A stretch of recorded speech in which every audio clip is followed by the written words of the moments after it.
please welcome Mr. Sean Locke, ladies and gentlemen. I forgive and forget if you say you'll never go, 'cause it's true what they say.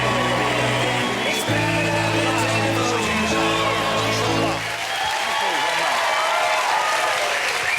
It's great to have you. I'm so thrilled you're on the show because I've seen Sean live and I do think, genuinely, I think he's a brilliant comedian. Thank you. Thanks very much, yes. How long have you been doing comedy for? When did you start? Well, I think what happened with me was I used to do loads of... It was sort of in the early 80s. I left school, I didn't really have any qualifications in it, so I just did any job, usually low-paid jobs. Worked on building sites a lot. I did loads of terrible jobs. I was a plumber for a while. I was a toilet cleaner in France. That's a tough job. I imagine. Yeah. Because you don't know where the toilet is. You're not sure you're in the toilet or the shower. What happened was I thought I wanted more than my fair share of attention. I think I was one of those people. You know that kind of feeling, don't you? Never. You're the kind of person, though, were you making jokes? You were kind of seeking attention? Were you the funny guy on the building site, for example? Well, no, I wasn't. I was the sort of middle-class guy on the building site. So... really, I had to sort of, like, temper it, really. Yeah. I was one of those people who ended up on a building site and possibly a lot of people thought, what's he doing there? Did you become a bit more blokey while you were there? Did you overdo the... All right, good morning, all right, yes, a cup of tea, bribe me, look at her, paid fee. No, people don't do that bad. No. Have you noticed people don't do that so much anymore? I was trying to explain to my children what that was. Yeah. I wasn't doing it at them, I want to point out, but I said people sometimes used to... But people used to do that in the streets. They would actually see a lady they liked and they'd go, whoa! I worked on building sites for years, for about 7 years. I never saw one man do that. Never one? That's Sun cartoons. What period was this? This would have been from about 1981 well, to too about late, you see, you missed it. The golden years of war were like 71 or 77. Yeah. I was there. Honestly, I didn't... Kylie, have you ever had that? Have you ever had anyone, when you've walked past Kylie, go, Whoa! Have I? Yeah. Not with those... Not with that movement? Yeah. What kind of movements do they normally accompany for? What movement? I imagine it's more camp. It's like, whoa! It's more jazz hands. I love a jazz hand, mate. Yeah. You can incorporate... You can do a jazz hand.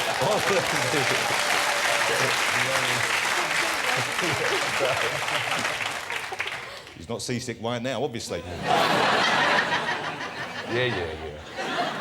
How gorgeous is Kylie Minogue? Lovely, she's lovely. How handsome? Have you seen the backing group? OK, shall we show people now? Looks like the... OK, hold it. Stop just there. OK, so far, so good. OK?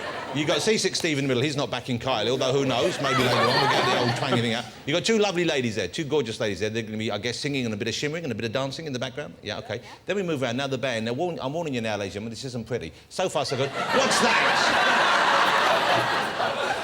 Look at those two. It looks like there was a fire at the James Bond convention hotel. They washed out. It'd be good, like a new Tory front bench.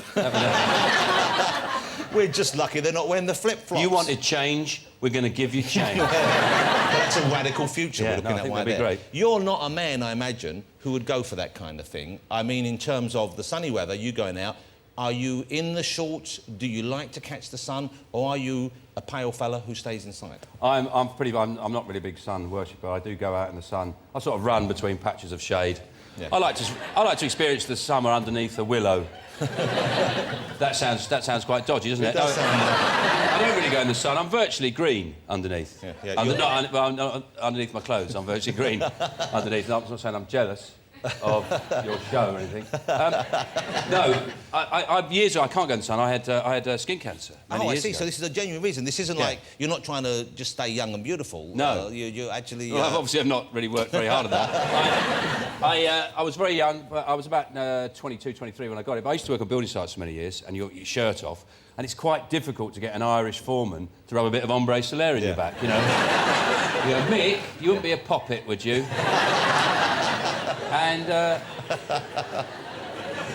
Mick might like this that. is pre-David Beckham. The men weren't very sensitive in those days. Well, they've changed. If you had a sarong in those days, it just meant the crotch had fallen out of your trousers.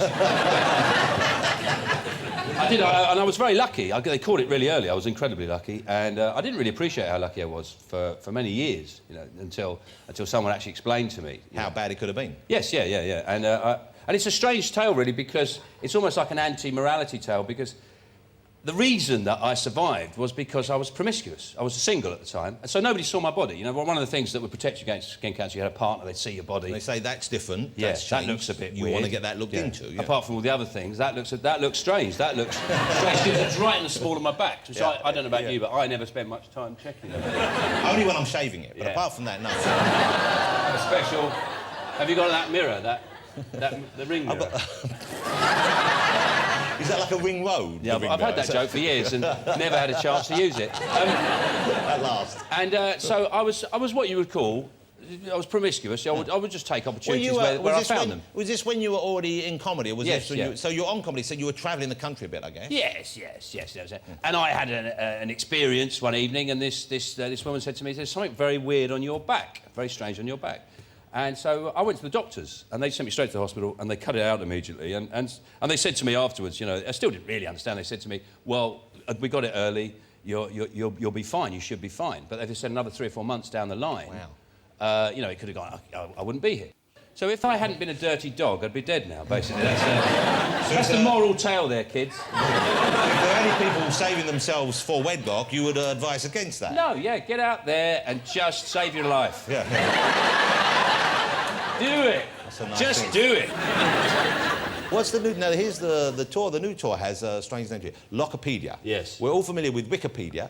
I know there's a joke site called Sickopedia as well, where they repeat jokes that they've heard comedians do. Nick. Nick It's called, Nick yeah, jokes. it's called theatre. Lockipedia is presumably based on your material. Would I be right? What's the thinking behind it? The idea, it's a stand-up show, it's a straight stand-up show, but within it there's an element of interaction with the audience. Basically, you know, a lot of comedians are very good at talking to the audience. Like, you can have the great material, but audiences want something to happen on the night. Make it an event. And I like heckling, but people don't heckle. They really don't heckle. So you quite enjoy being heckled? Yeah, I like being heckled, yeah. It just opens up the night, and usually there's something to take from it and play with. What kind of heckle would you normally... Would it be, "Oi, glasses," or something like that? Yeah, like that.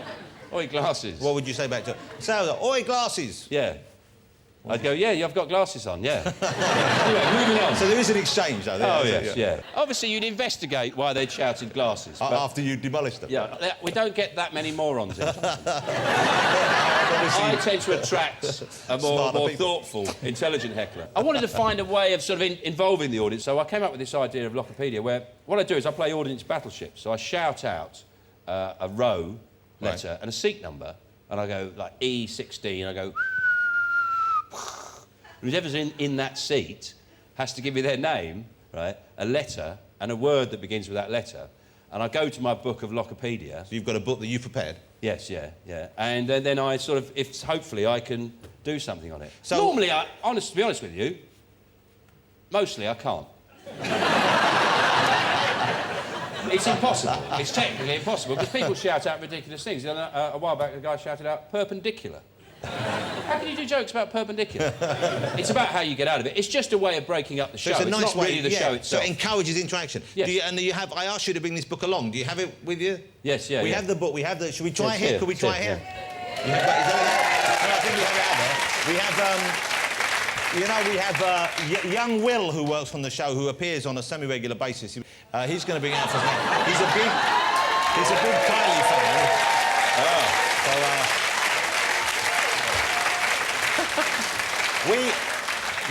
We painted his face, but the outfit is his own, isn't it? Yeah. Like Kylie. That could be anyone, couldn't it, under there? It could be. Kylie, is this what you had in mind when you were styled, do you think, for this kind of... Totally. I've been outdone. Looks like the Grim Reaper's an England fan. and he likes a lovely gay weekend as well. Yeah. Did I take the Will? Thank you. Blimey. But may I say, Will, before you go... May I say, nice camel toe. Well, ladies and gentlemen, there's a lovely... what is he exactly? I'm not sure. Yeah. OK, so this is it. Yeah. So Lockipedia is... You're on tour with this right now? It's not in... It's not in order. You're starting in when? When are you starting the tour for this? Well, I've done one section of the tour, and I'm going back out again in October. OK. November time. So October, you're back on tour, so you can go and see Sean doing Lockipedia live from early October. So how do we do this now? Should we get someone from the audience to do this? Anyone can shout one out. Someone in the middle there, there's a fella there. That fella looks a bit like As you Jamie can see, Oliver. there's no actual jokes in here. There, that bloke there. What's your name, sir? Paul. Paul? Hello, Paul. How you doing? Great, I'm having a brilliant time. Hey, excellent.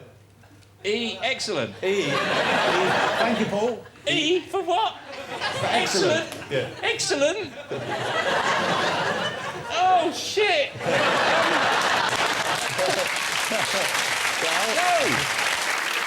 OK, I'll do it. We have not prepared anything, as I'm sure will soon become apparent. We won't, Okay. because we can tell by the fact that I won't have anything on what you've said. So say I was in the seat. So I stand up. I'm Jonathan. Hello, Jonathan. Hi, Sean. How are you? All right, thanks. Enjoying the show? No, Jonathan, it's my show. OK. You're just shouting out. Old habits. Yeah. OK. Now, what should I do to make your show help you make your show work tonight? You shout out a letter, any letter. OK. You know, I was thinking P perpendicular, but I know that's no good. OK. K. K, and a word beginning with K. Kylie. Kylie. That's a name. That's a name. You can't do that. OK, I'll do something. K. Look at that busting! Well, I'll tell you actually something with Kylie is my dad phoned my sister. My sister phoned me earlier on. My dad's about 80. Yeah. My dad's nearly 80. He's 79. He'll probably be bristling in his seat if he sees Furious, he's at 80. And he phoned my sister. He said, Sean's on Jonathan Ross tomorrow night. Kate said, oh, really, is he? He goes, she goes, who's he on with? And he went, Kelly Malone. Well, So that's the sort of thing I might use. That's your father. Yeah. OK. You have to use anything you've got. I would say kite. Kite. Kite. Kite as a kite. When have you ever heard a joke about kites? Never. That's why I'm so excited this evening. When you hear an English and Irish and Scotsman go out with a kite. Kite's a tough one. I have to go to my book, see if there's any... Kitten. Kitten? Oh, I love kittens. Have you got a kitten? I have got... Well, not at the moment, because they tend to grow up. You've got loads of animals, haven't you? I've got lots of animals. Yeah. Pigs, goats. I'm looking for K. Here we go. Yeah, kitten. You know, I picked up our cat the other day. Yeah. You know, if you pick it up by its front legs and hold it for a bit, they get longer and longer, don't they? And if you hold them for a while, it's like you've got a telescopic cat, isn't it? Hey, Sean Lott, ladies and gentlemen, one of the funniest comedians I've ever seen live. He's on 12th of October. Do yourself a favour, catch it. Sean, great to have you here this evening. Mr. you. Sean Lott. Thank you very much. Excellent.